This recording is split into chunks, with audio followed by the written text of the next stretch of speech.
Thanks very much. It's a huge honor to be able to welcome Harry Leslie Smith to Vancouver on behalf of the Tyee. Back in March, our Ottawa reporter Jeremy Nuttall submitted an interview with this growing sensation, 92-year-old Harry Smith. He'd been touring around the UK with the energy of a rock star in advance of the election there, wowing crowds wherever he went with his message about anti-austerity and his compelling personal story. Now he was bursting onto the scene in Canada with a strong message for us about our own upcoming election. Jeremy's interview went bananas. 2 days later, we launched our crowdfunding campaign to increase our budget for hard-hitting, independent federal election reporting, and we'd been months in planning for that. Throughout the first week of that campaign, Harry's interview continued to catch fire and just went wild on social media.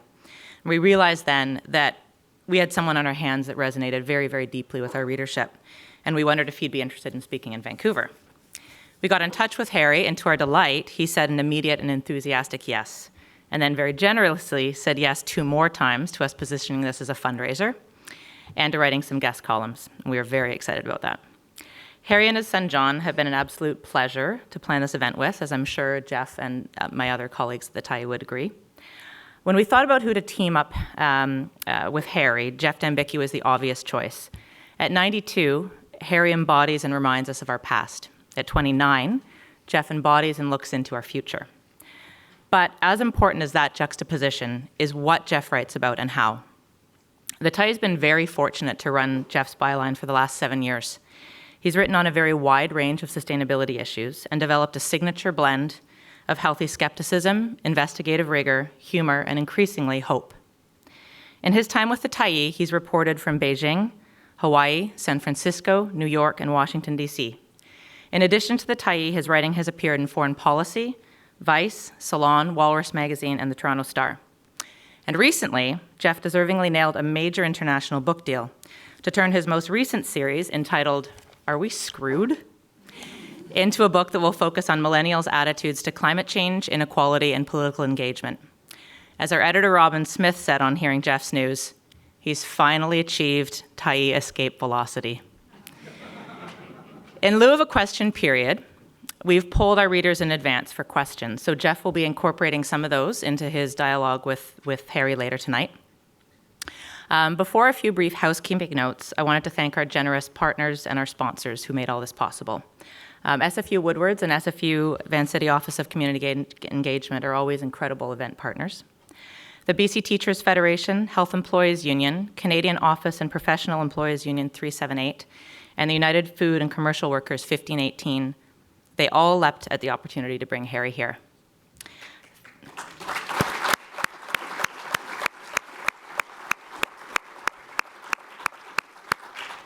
I want to also thank House Sound Brewing, who is providing beer at tonight's reception afterwards. And also wanted to shout out our community sponsors who help spread the word: Open Media, Gen Y Media, Board of Change, Groundswell, Broadband Institute, and Next Up. Thank you all very much. Finally, I want to thank all of you who made time tonight on a beautiful summer night to come down, almost summer night.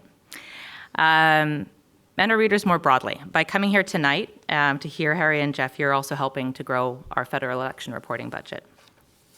We think we have some of the most supportive readers an independent publication could ever hope for. So hats off to you for believing in what we do every day.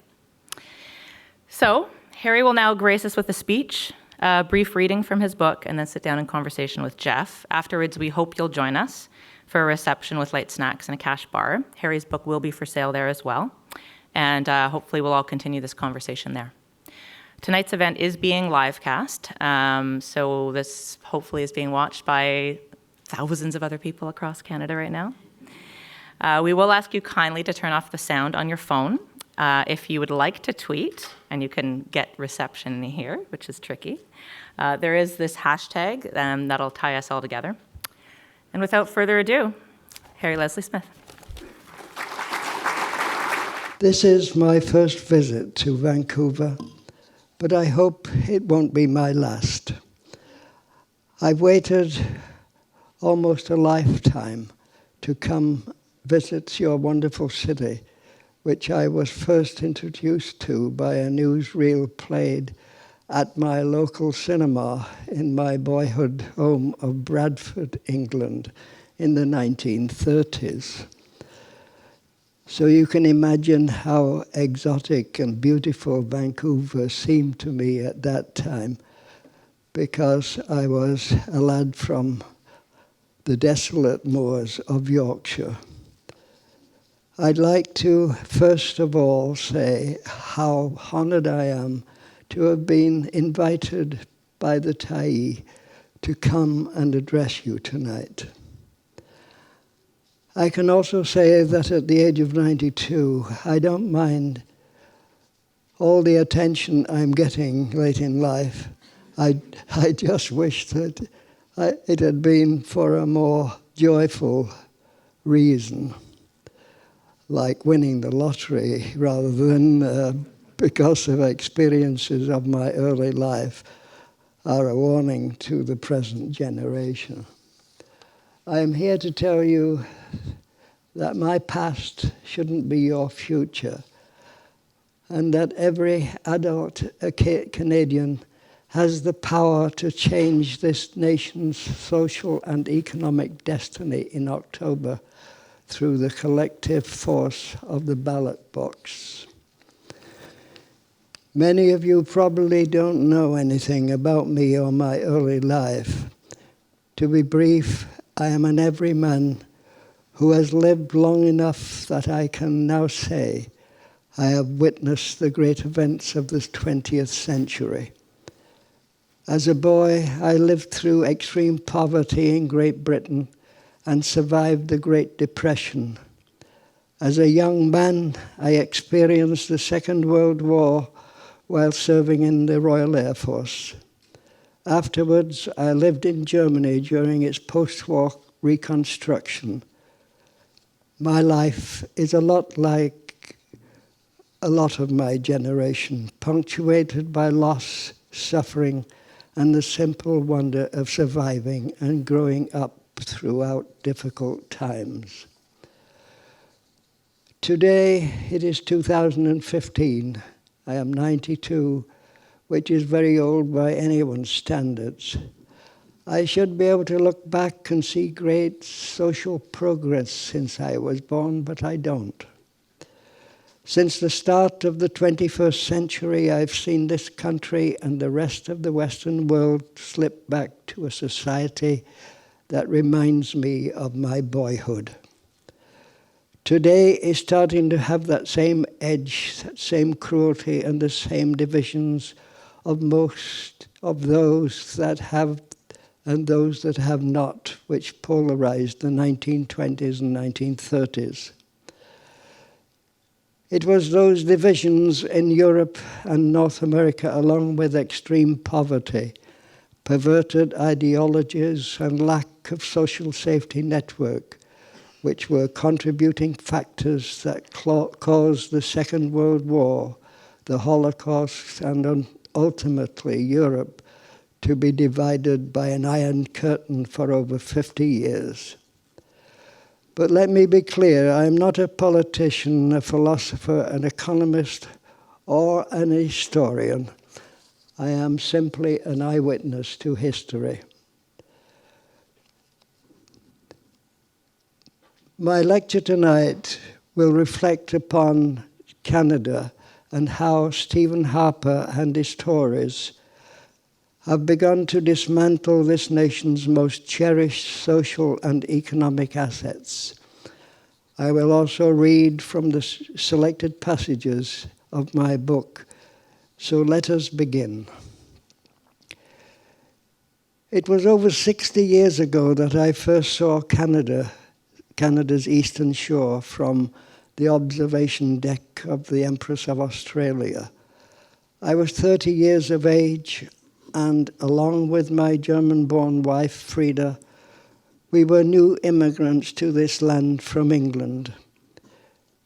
We had been at sea for 10 days because it was November and the crossing had been extremely rough. From the moment we left Liverpool, our ship was battered by gale-force winds and gigantic swells that left most passengers confined to their beds, overcome by seasickness. But for me, the trip was one great big adventure. So I was overwhelmed with joy to see land and meet for the first time this beautiful country called Canada, which would become my home for me, my wife, and eventually our 3 sons for many years. That day, I first saw Canada was the first chapter, a clear state of new beginning for both me and Frida. With the frigid Arctic wind biting my face, I felt invigorated and reborn because I had chosen to put down roots in a calling, in a caring and decent country that believed in equality, inclusion, democracy, and merit. But like today, Canada in the 1950s was suspicious of newcomers, who they considered potential threats to security. Since my wife still had family in communist East Germany, our British passports were stamped with a visa allowing us entry behind the Iron Curtain. For those flimsy reasons, our overzealous immigration officer in Montreal impounded our steamship trunks to ensure we were not smuggling Das Kapital into Canada. Today, I'd be outraged, but back then I was young and in strange surroundings, so I politely accepted this suspicion of Frida and me with the stiff upper lip of a man who has known that ignorance and government uniforms are generally synonymous.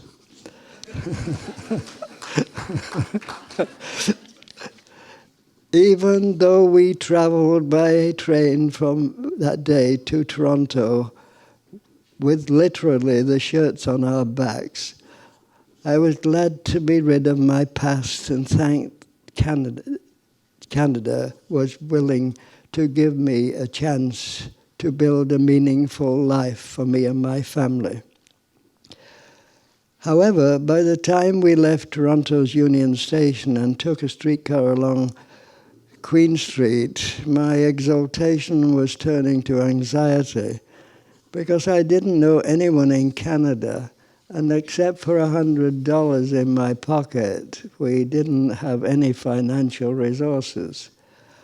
I started to feel anxious as night wrapped around Toronto, like I had done as a boy when my father was out of work and we didn't know where to turn because there was no social safety network.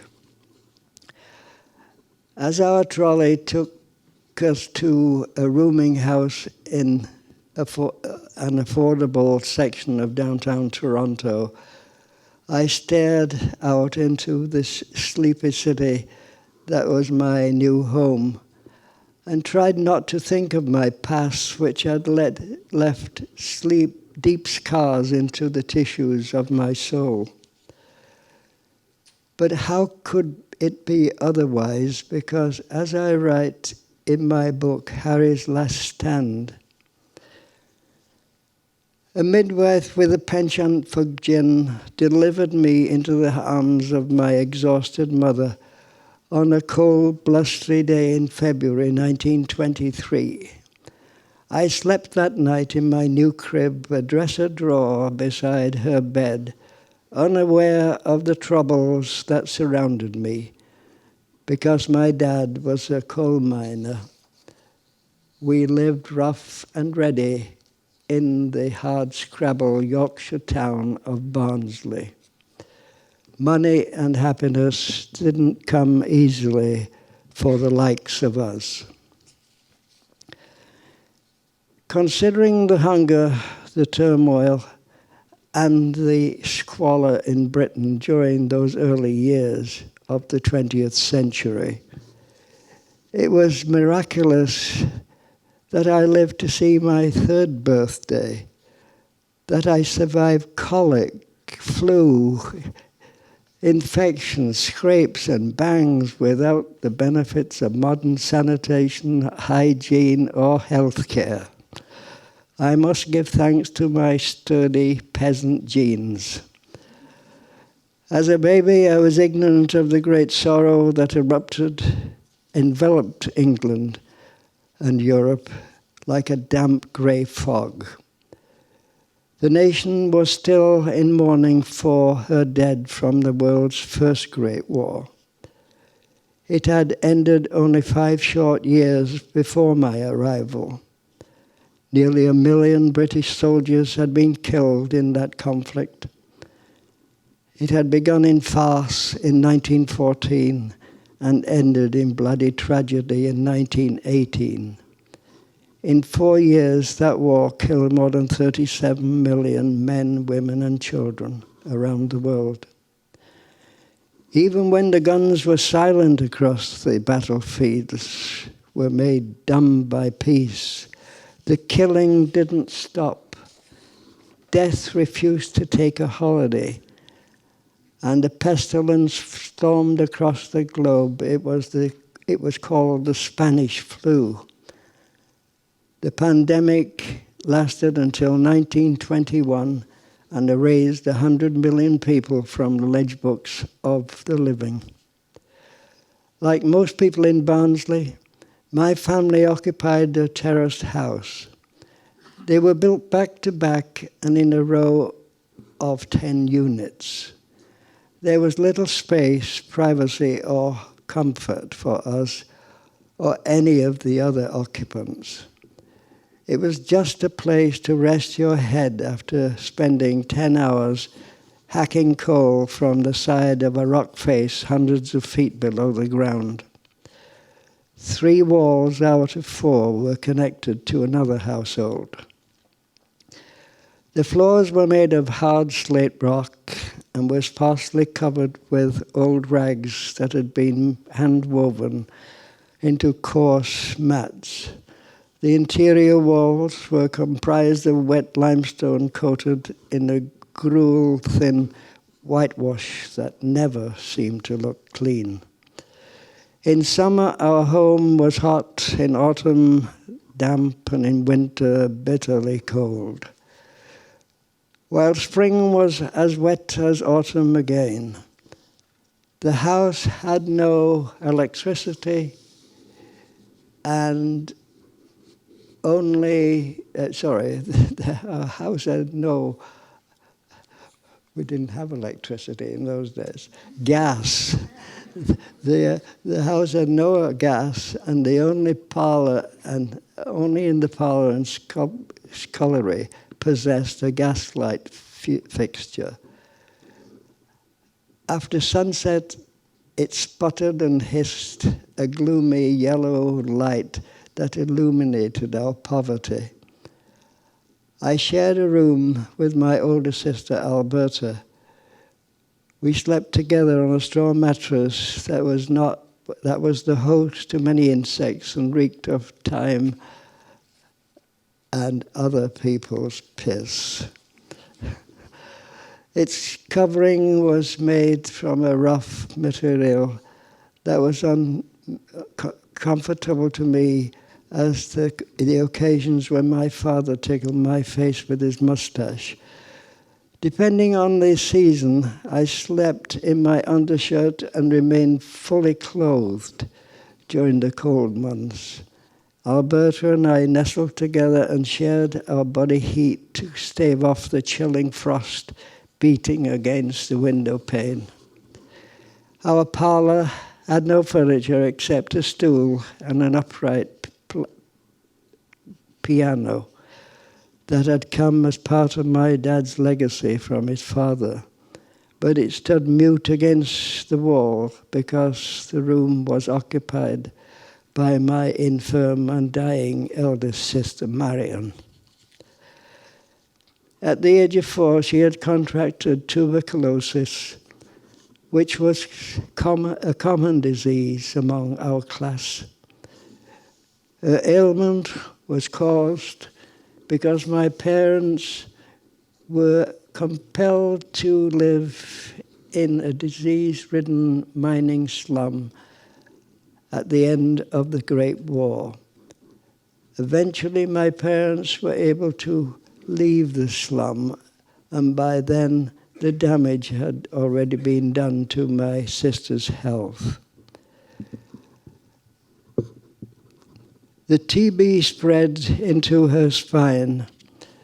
It left her a paraplegic with a hunchback.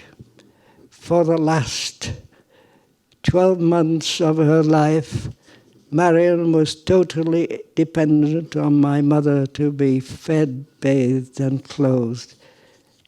In those days, there was no national health service. You either had the dosh to pay for your medicine or you did without. Your only hope for some medical care was the council poorhouse that accepted indigent patients. As a young lad, I was encouraged by my parents to spend time with my ailing sister. I think it was because they knew that she was dying and they wanted me to remember her for the rest of my life. I didn't comprehend illness or death because I was only 3 at the time. So I contented myself with playing near her sickbed. On some occasions, I told her nonsense stories, but my sister couldn't respond.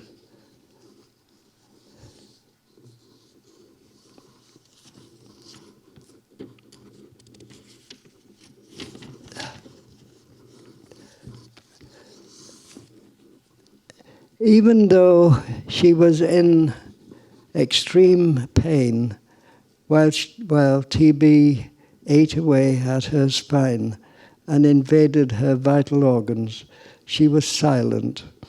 My sister always seemed to be looking past me with her large, expressive eyes. Perhaps she was waiting for death, or perhaps she found the gaslight casting shadows on the opposite wall, an appealing distraction from the monotony of the pain that consumed her 10-year-old body. TB was known in the 19th century as the poet's disease, but I saw no lyricism in the way it killed Marion. As the autumn days grew shorter in 1926, so did the time my sister had to live. Her last weeks were unbearable, but she still fought death. She thrashed her arms about in defiance against the coming end to her life. My parents tried to calm her by stroking her hair and singing to her, but she wasn't pacified. Instead, Marion wept silent tears and continued to struggle with so much ferocity that in the end, my dad reluctantly restrained her to the bed with a rope. My parents declared that there was nothing more that could be done for Marion in their care. So they arranged for her to be placed in our local workhouse infirmary. It was the last stop for many people who were too poor to pay for a doctor or proper hospital care. The workhouse in our community was a forbidding building that had been constructed during the age of Dickens, in the century before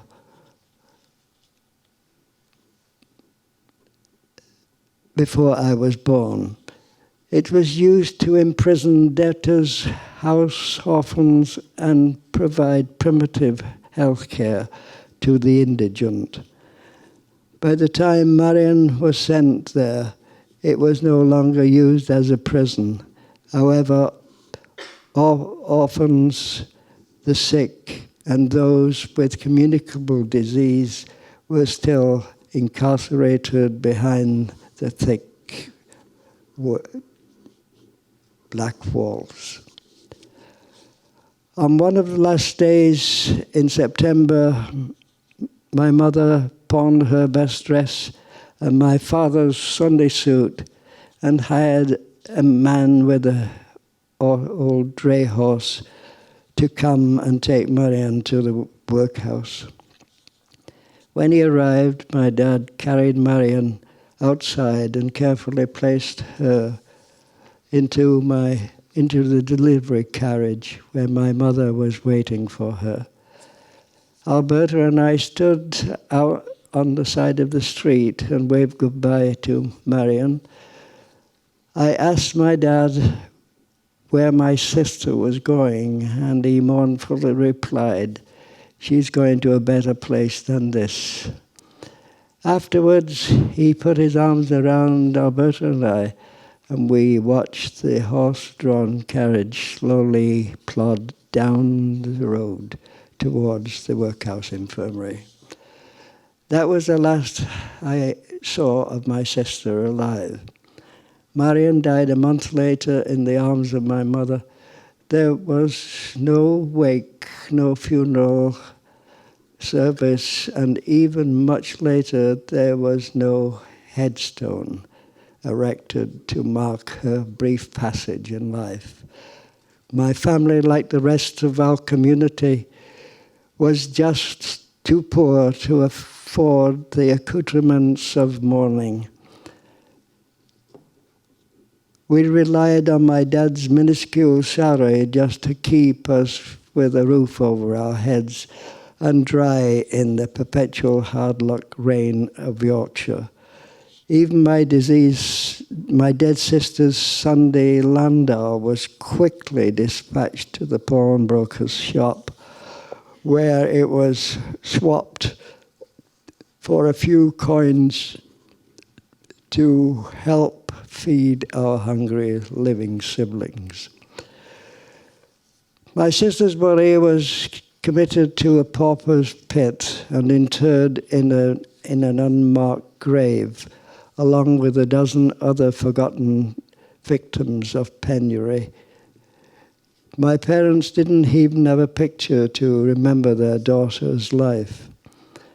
To the outside world, it was as if she had never existed.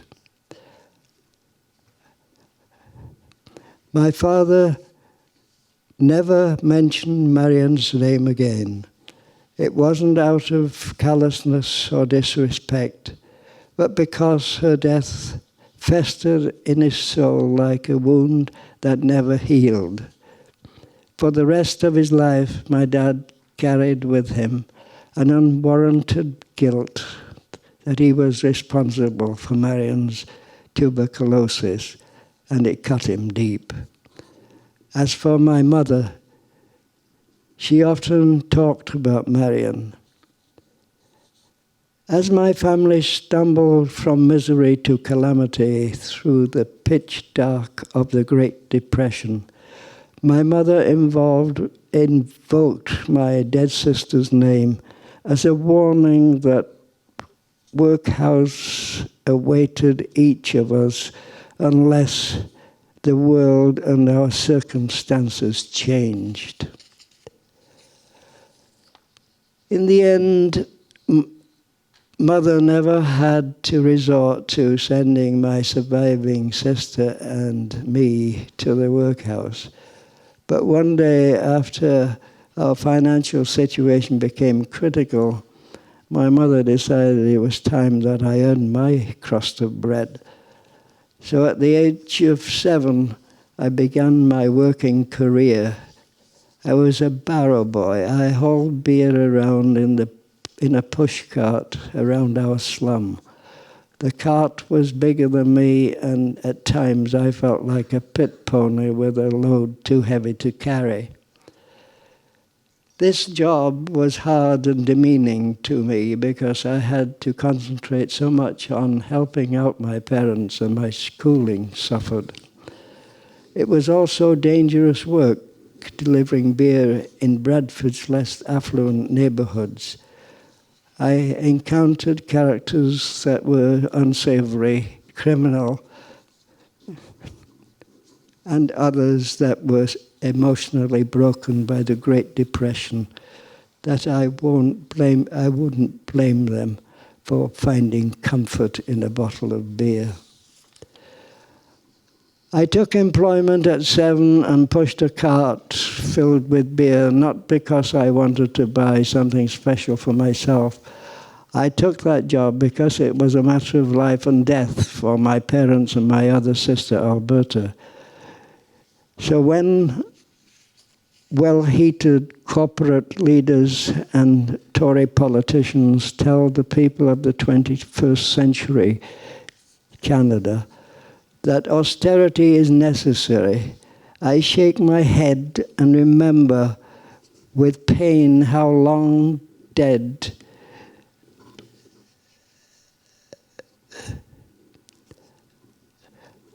low-taxed business leaders compelled politicians to enact austerity to preserve their bottom line, while millions of children went to bed hungry and cold in hospitable, squalid rooms. But back then, I was a boy and didn't have a voice. I just had to suffer and starve with everyone else. Today, however, I will not be quiet, because the austerity enacted by Harper's government is outrageous, reckless, and cruel. Austerity will spell the end of democracy unless we, the people, take back our right to a dignified life through the pragmatic protection of the social welfare state. Whether it was in the Britain of my youth or today in Canada, when it comes to the shameful treatment of our less fortunate citizens, the establishment has always believed in the saying, out of sight is out of mind. Since the World Bank crashed in 2008, this country has seen a horrific increase in food banks, rampant rent and fuel poverty, and the hollowing out of the middle class or their aspirations for a life that has both comfort and security. Like today, for so many young families, my parents in the 1930s couldn't make the rent, and we did midnight runners.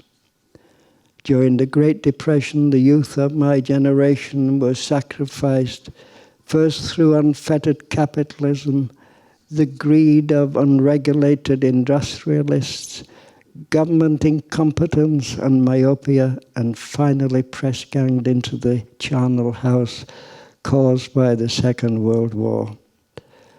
Today, my grandchildren's generation is also being sacrificed, and it must end.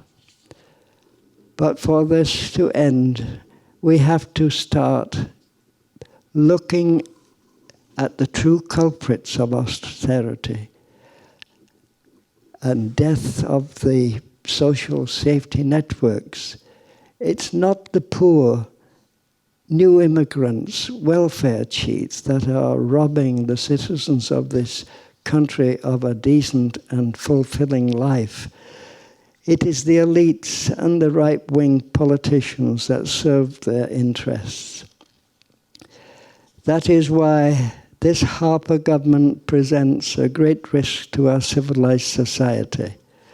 Their message of austerity and restraint to the 99% and untold wealth to the 1% will return Canada to the dog-eat-dog world of my boyhood in the 1930s.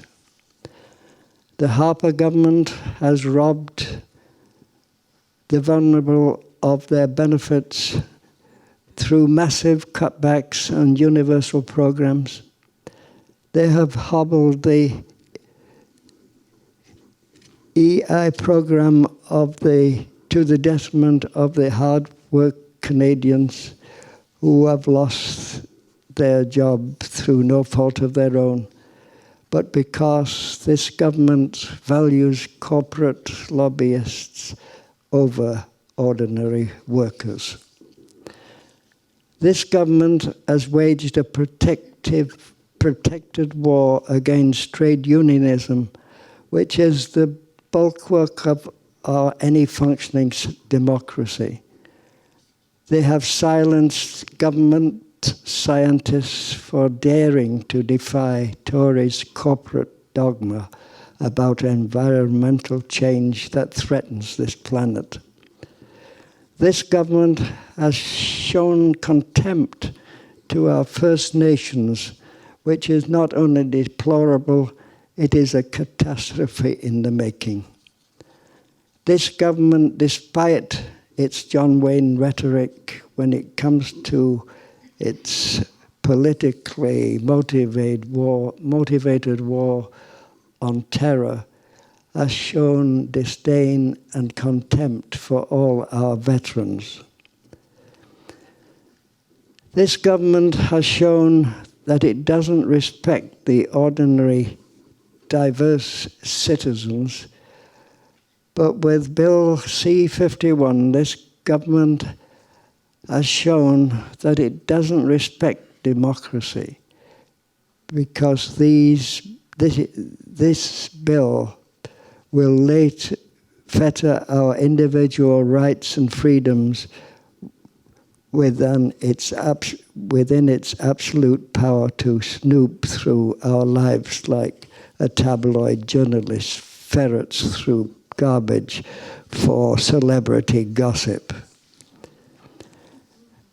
Bill C-51 will do more than ruin lives.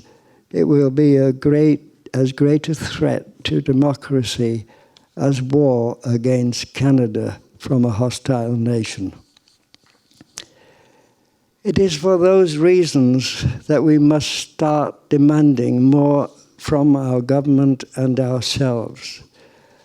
We have to demand that corporations are taxed fairly, can't hide their wealth offshore like pirates burying their loot in the Caribbean. The minimum wage has to be abolished and a living wage enacted that enables all our citizens to have an adequate standard of living. The voting age must be lowered to 16, and education must become affordable again to our young. As for housing, it's time people stop looking at their homes as nest eggs rather than a nest.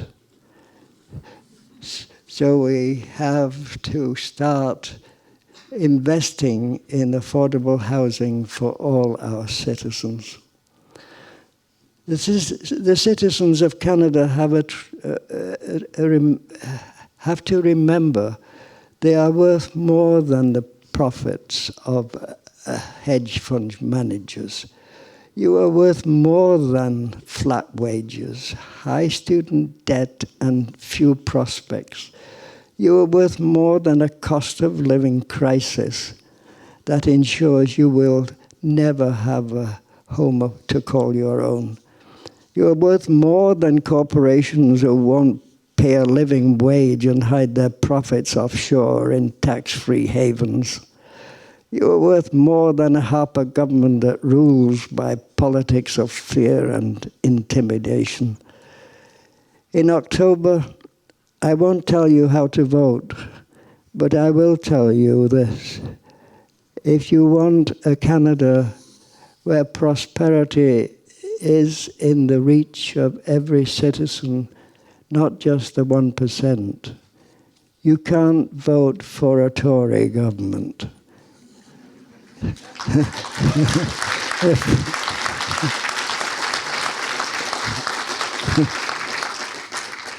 if you want a Canada where individual rights are respected and you are paid a fair day's wage for a fair day's work, you can't vote for the Tories. I do have a question for all of us. I don't know the answer or the solution, but I must ask it anyways. Do we want to see a return to those black days of 1930? Have we as a society and as individuals forgotten that we must always be vigilant against those who believe that only rich, only the privileged and only the well-connected deserve proper health care, job protection and higher education? Doesn't every citizen in this country, regardless of their background, their position in society, have the fundamental right to an education, decent housing, fair working conditions, and a decent pension? I must ask this one final question. Doesn't every one of us in this country have the obligation to assist and defend those who are less fortunate than us, to ensure that they are not left behind, that they are not cheated out of their rights to a decent standard of living? So as I leave you tonight, I want to let you know that I am very old, but I don't despair, because over my life I have seen much.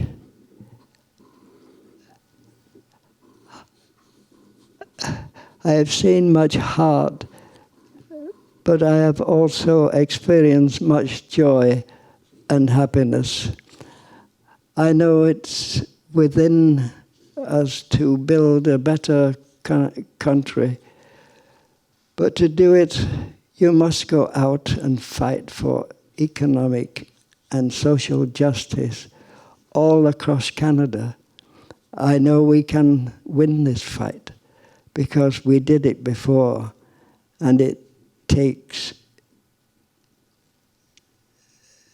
all it takes is perseverance. Thank you.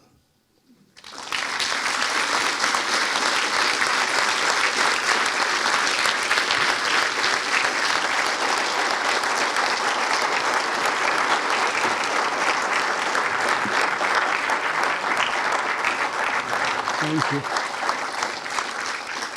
Thank you so much. So yeah, that was a very moving speech, as I'm sure we all agree. And I want to say first off that Harry and I are separated by about 63 years of age, but yesterday the Tyee went for lunch with Harry and his son, and I was starting to feel that Harry was more youthful than me in some ways, and I'm not kidding, because he was telling me that in London sometimes young people stop him on the sidewalk and want to take a selfie with him. And I don't even think I could take a picture with this phone of mine. And while I'm fearful and distrustful of Twitter and feel forced to use it, Harry does so with such a natural ability and authority that he has, I think, close to 40,000 followers, which is just incredible. Teach me how. That's when I'm wide awake. And so I think, despite what Stephen Harper would want us all to believe, Canadians are very aware of the importance of economic and social justice, and poll after poll shows that a majority of us really care about strong climate action and fixing inequality and social inclusion. Yet many of us are not fighting for it at the ballot box. In the last 2011 election, only 60% of Canadians actually cast a vote. And These trends are particularly pronounced for young people like myself. Many polls show, for instance, that millennials or Generation Y or boomerangs or whatever you want to call us, we're more likely to support strong climate action and other elements of a progressive political agenda than people of older generations. And yet, in the 2011 election, fewer than 40% of people below the age of 30 actually showed up to vote. And so Elections Canada commissioned a study to figure out why this might be the case. And it concluded that while some people might find it difficult to vote and may find it confusing, the real reason why there's such low turnout among people my age is that people like myself, well, not myself particularly, but in this age group, feel like politics, does not speak to them, is not relevant to their lives, and they feel disillusioned with the entire system for some of the reasons Harry described about the Harper government's current approach. And this disengagement and disillusionment has consequences for all of us, because in the 2011 election, if 20% more young people had voted, a pollster named Nick Nanos calculated, then it's likely that Harper wouldn't have won his majority. And so these are some of the things that I was considering as I was trying to figure out what to ask Harry after his speech. And like Michelle also said, we reached out to Tyee readers before the event and got you to submit questions. And so when I went through all of those questions, there were certain themes that kept repeating over and over. And so I've incorporated that into my own questioning.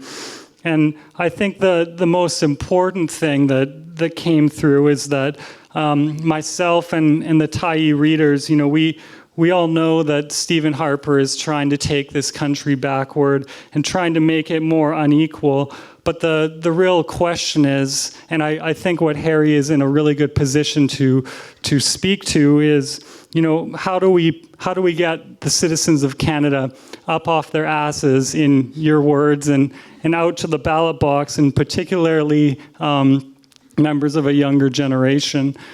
And so I think to begin answering that question, we have to go back in time about 80 or 90 years. And Harry, you've said in the past that in the 20s and 30s, your generation also felt very jaded and cynical towards politics. And can you explain why that was the case? It was because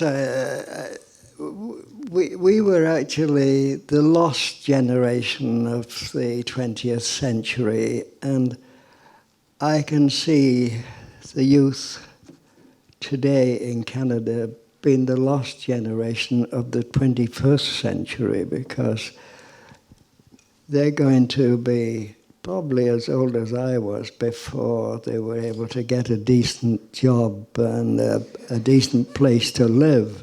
I was 30 years old when I came to Canada, and I was 40 years old before I got a house. So I think they may be in about the same boat, But you felt at the time that politicians weren't really representing your interests or helping you out? The politicians in England, no. There was just no work. You couldn't find a job, and of course, England was always very conscious of your accent, I mean, and coming from Yorkshire, I didn't talk like that. I talked pretty broad, So I figured when I was 14 and I had to go to work and got a job, that with my first paycheck, I would take language lessons to make me talk a little more like the toffs. It cost me $1 every Saturday, but boy, was it ever worth it. And when you were trying to support your family and care for your sister who had tuberculosis, Did you feel like you had any political power at all, or were you even thinking about that? Were you just thinking about trying to survive day to day? It was just a matter of trying to survive from day to day. For one thing, I mean, we just never had enough food. We were starving most of the time. I used to take my sister behind restaurants and go through their garbage cans to find bits of scraps of food left in there to push us along. It was so bad that children started fainting in schools, and the government magnanimously then decided that they would give us a small bottle of milk for the indigenous people, you know. So I remember so many days tramping to school with an empty belly and just visualizing that little glass of milk and feeling it in my belly. And then, of course, World War II came along, and you went out to Europe and fought. And I'm wondering if you could tell the room what that experience was like. It was very interesting, and I must admit I never really faced any big danger. I was a wireless operator, which meant they had to teach me the Morse code, and I had to learn about transmitters and receivers and all that sort of thing. But I did hear some very interesting conversations about lost planes and that sort of thing. It was a good life. I wound up in Belgium and Holland, and then on into Germany, Hamburg, Germany, which was just devastated. There wasn't a building standing in the town centre. In fact, it looked like Pompeii after the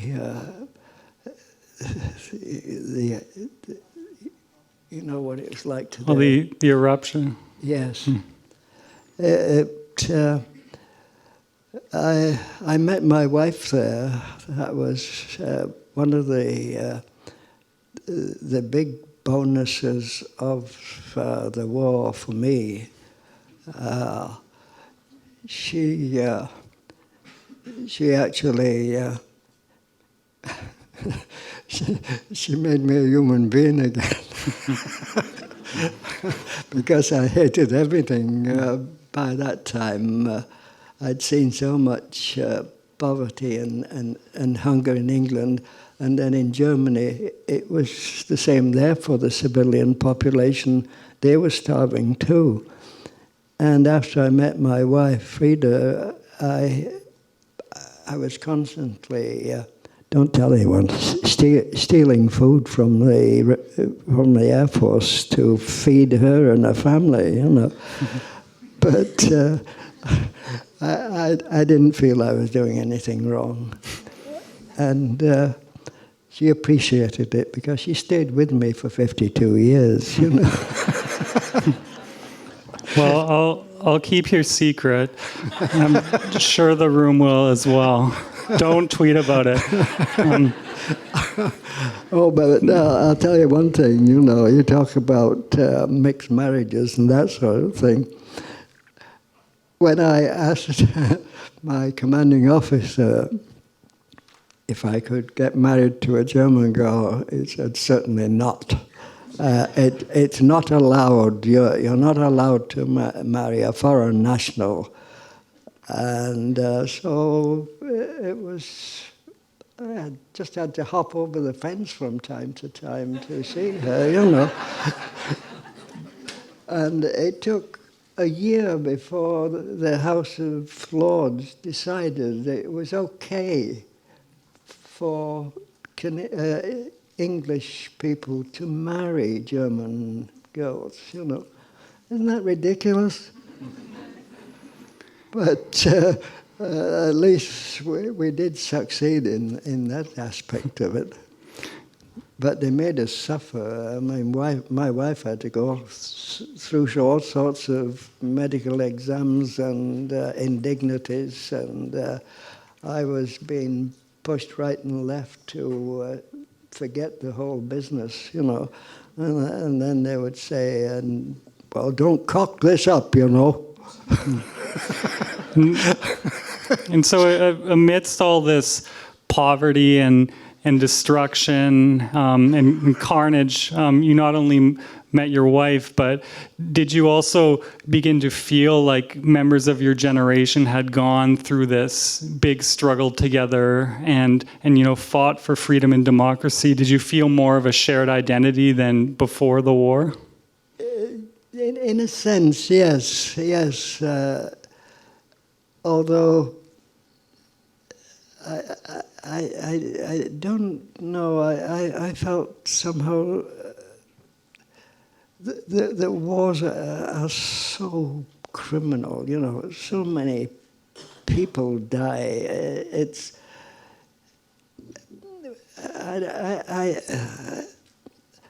if I had my way, I'd abolish all wars. You know.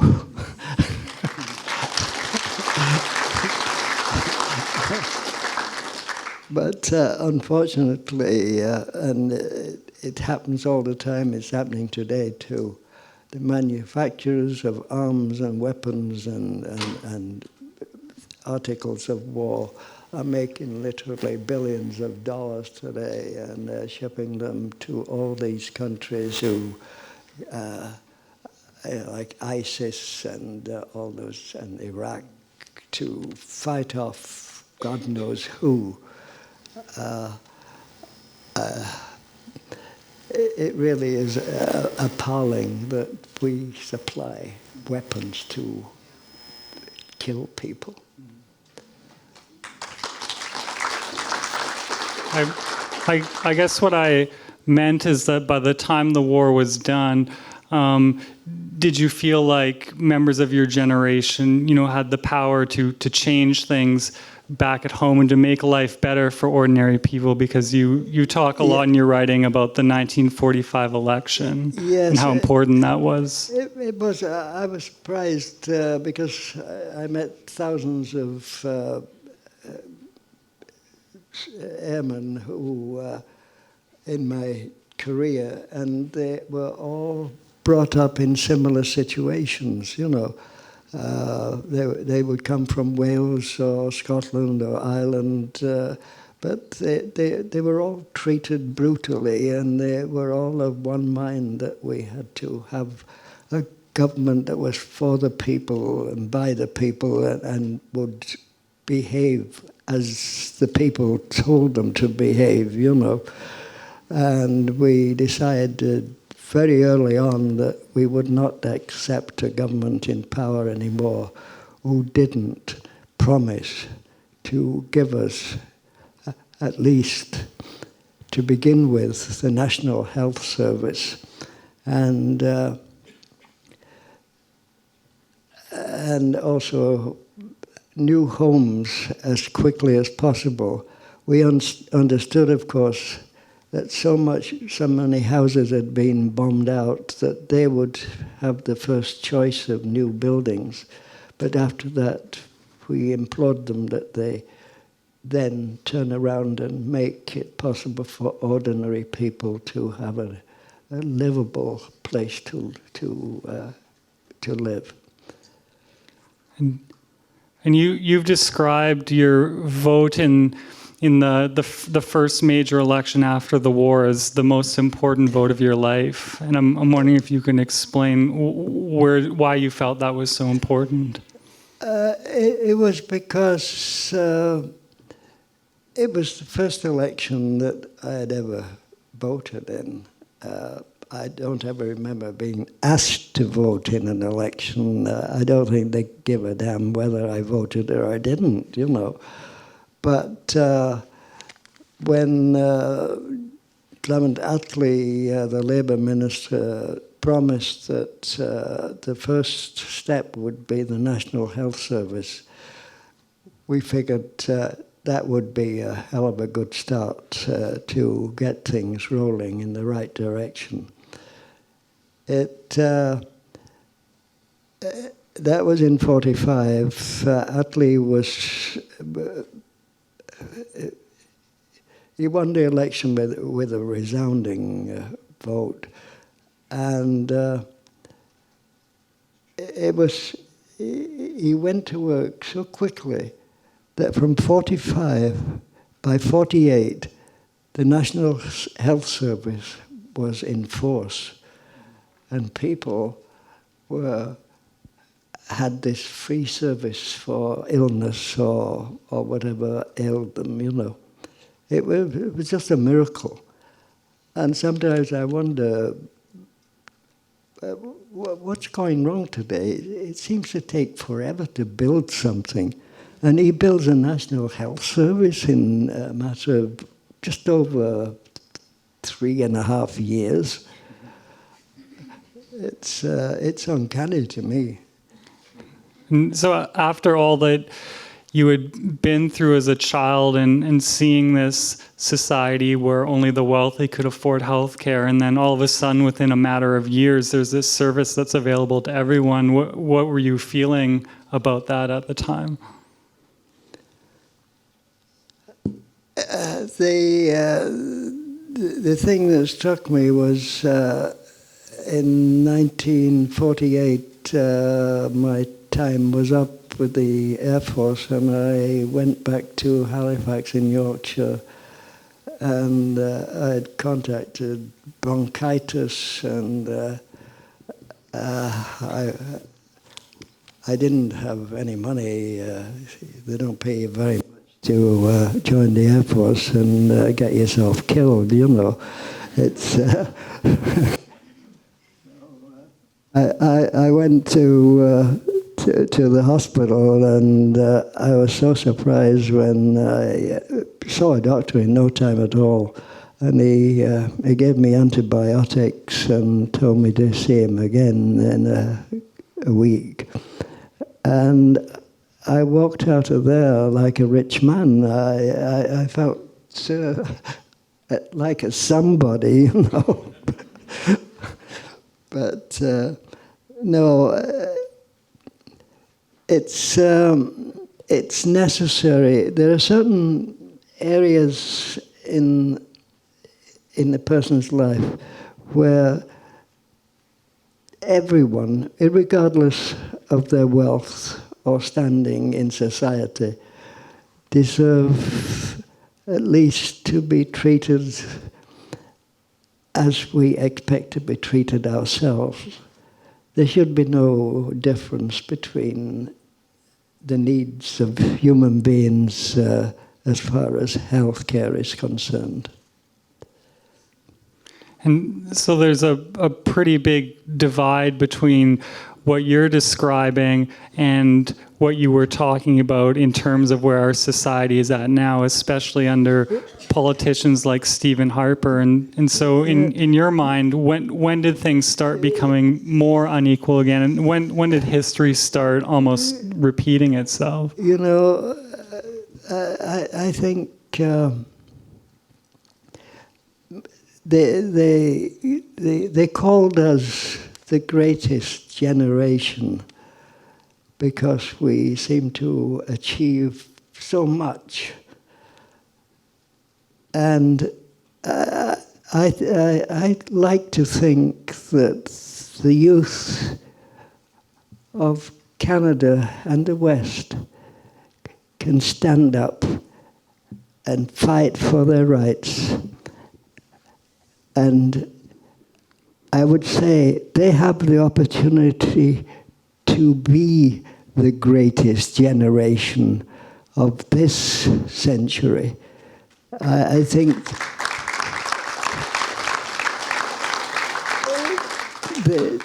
there is a great need for the young people to be given hope. They've lost hope. That is the trouble. And they just figure that there's nothing I can do about it. I've tried and nothing changes, so what the hell, I'll just just float along in this miserable existence, you know. Now, this is going to be one of my main features in my tour through Britain. I want to hit as many young people, universities or schools, high schools, to get them to listen to me and maybe energize them to realize that if they all get up en masse and go out there, register to vote, and on voting day, go out there and swamp the ballot boxes with their votes, they will change this society to what they would like rather than the status quo.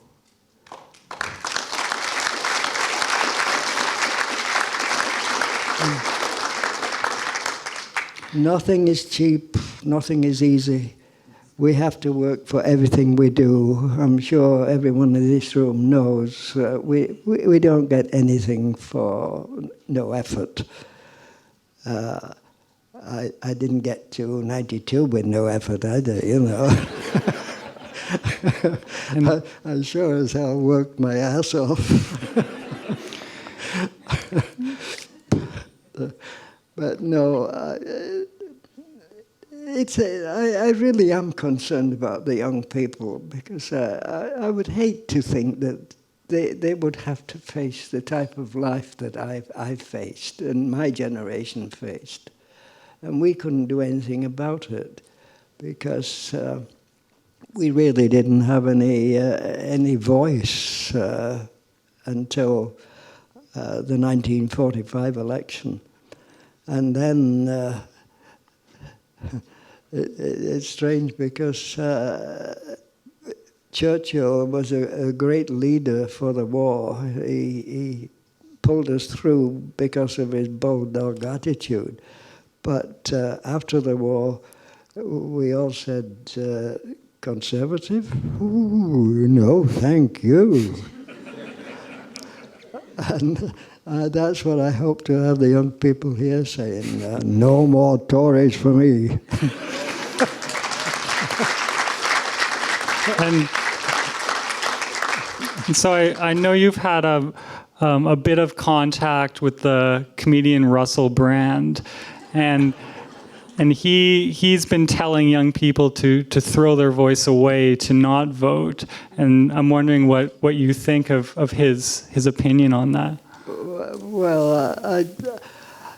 I can't say that I dislike Russell Brand. He is a humorist, and the young people like him, his type of jokes, I guess, and he makes them laugh, and laughter is something that we lack in the world, you know. So let him stay with that.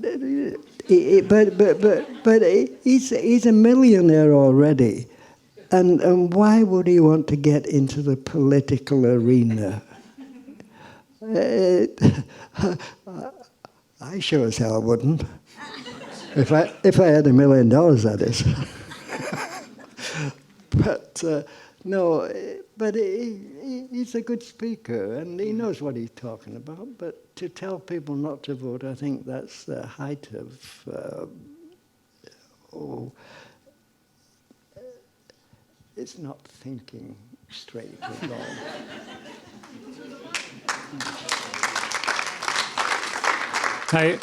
I do think, though, that Brand is tapping into a sense that a lot of people my own age have, which is that there's no kind of story or struggle that unifies us. And so in the absence of that struggle, you know, why bother? Why will my own part make a difference? And in your experience, you know, you met all these people through the war, and afterwards you'd been through you know, such awful experiences that you demanded better. And I'm wondering if you think there's anything comparable in this age, and any big idea or struggle that, you know, might get young people more interested in politics. other than my presence and my spoken word and my insistence as much as I can in trying to induce them to realize that they can change things. They've just lost hope. Maybe they voted 2 or 3 times, and slowly in those 2 or 3 elections, their living standards have gone down rather than up. So they said, to hell with it, you know. But I don't think that we... The young people, I feel, will turn in the direction of any person or group who is going to lighten their life with conversation or beer.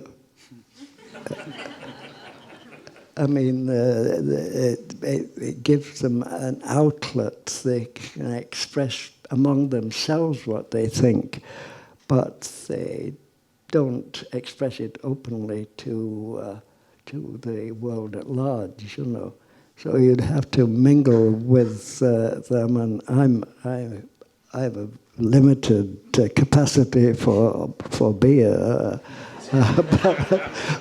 So I'm afraid I wouldn't be able to go in there and just sit with a shandy for an hour and a half, you know. But if I have to do it, I will. And you said in your speech that austerity and inequality and perverted ideology helped cause things like World War II and the Cold War that had, huge global consequences. And in a sense, those same things, or you could just refer to it as unrestrained capitalism, is causing the climate to warm, and the effects of that, could be just as significant as a world war, or more significant, because it could be the end of our civilization. Do you see any parallels there, or do you think that's something that's, for people my age, that's really worth fighting for? I think I don't have any deep, gloomy thoughts that the end of the world is nigh. I think it's incredible what human beings can achieve when they put their minds to it, and quite often it has to come right to a crisis, and then they will grab it by the neck and shake it until it's gone, But they need to... Something has to happen to make them do something that purposeful. They're not going to go along with some politician who says, climate change is definitely here. We all know that. But there are so many other things in the countries that need to be fixed. Once we fix the austerity and people's livelihoods, then we can turn our direction to other more serious problems in the world, like climate change. And but we have to find a starting point and work from there. But the starting point, first of all, has to be human beings and getting them on the right footing to feel part of Canada or part of England, rather than just they feel like no one cares about them. They're there, but if they fell down in the street, you'd step over them, So no, it's not an easy task. It's not easy to solve, but the solving can be done, and I am determined this time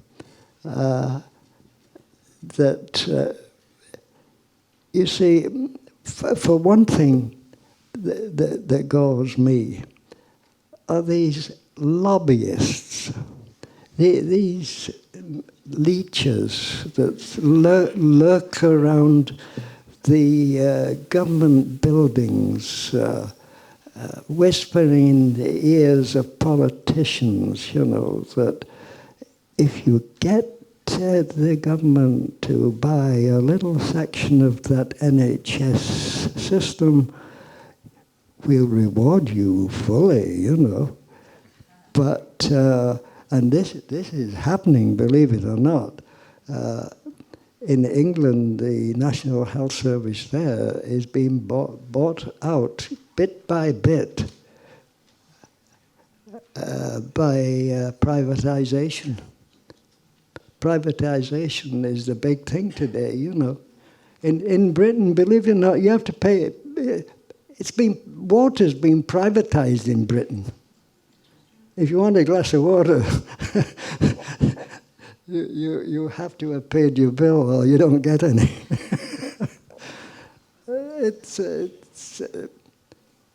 We don't realize how much of our country is being sold off, until we come face to face with it. And so I just have one final question for you, and I'm not sure how closely you were following what happened in Alberta this spring, but you had a government that had been around for over 4 decades, and it was in a crisis of plummeting oil prices. It was telling regular people to tighten their belts while basically giving free rein to corporations. And the people of Alberta had completely rejected that idea and destroyed this political dynasty. Do you think there's a chance that Canadians could achieve the same thing in October?